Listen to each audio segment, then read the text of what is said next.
സ്ഥലമല്ല. എനിക്ക് ഈ ഭാഗത്തേക്ക് വരാനും ഈ നാട് കാണാനും പല അവസരങ്ങളിൽ ഈ നാട്ടിൽ കൂടെയൊക്കെ ഞാൻ സഞ്ചരിച്ചിട്ടുണ്ട്. പണ്ട് ഒരുപാട് വർഷങ്ങൾക്ക് മുമ്പ് തൂവൽ കൊട്ടാരമാണ് എന്നാണ് എൻ്റെ ഒരു ഓർമ്മ. എൻ്റെ ഒരു സിനിമയുടെ ചിത്രീകരണത്തിന് തൃത്താലയിൽ വന്നിട്ടുമുണ്ട്.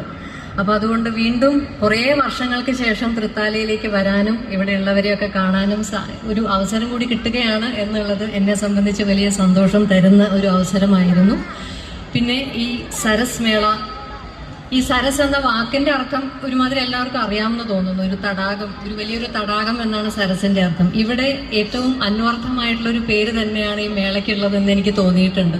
കാരണം 18ഓളം സംസ്ഥാനങ്ങളിൽ നിന്നാണ് സാധാരണക്കാരായിട്ടുള്ള സ്ത്രീകളുടെ ഉൽപ്പന്നങ്ങൾ, ആ ഉൽപ്പന്നങ്ങൾക്ക് വേണ്ടിയുള്ള ഒരു വിപണന വേദിയായി ഈ സരസ് മേള മാറിയിരിക്കുന്നത്. അപ്പോൾ അതുകൊണ്ട് എൻ്റെ മനസ്സിലിങ്ങനെ സങ്കല്പിച്ചു നോക്കിയപ്പോൾ പല പല ചാലുകളായി ഒഴുകി വന്ന് തൃത്താല എന്ന വലിയൊരു തടാകത്തിൽ ഒത്തുചേരുന്ന ഒരു സരസ് തന്നെയാണ്. അപ്പൊ അതുകൊണ്ട് ഏറ്റവും അന്വർത്ഥമായിട്ടുള്ള പേര് ഈ തെരഞ്ഞെടുത്തതിന് അതിനാരാണോ ഉത്തരവാദി അവർക്ക് ഞാൻ ഹൃദയം നിറഞ്ഞ അഭിനന്ദനം അറിയിക്കുന്നു.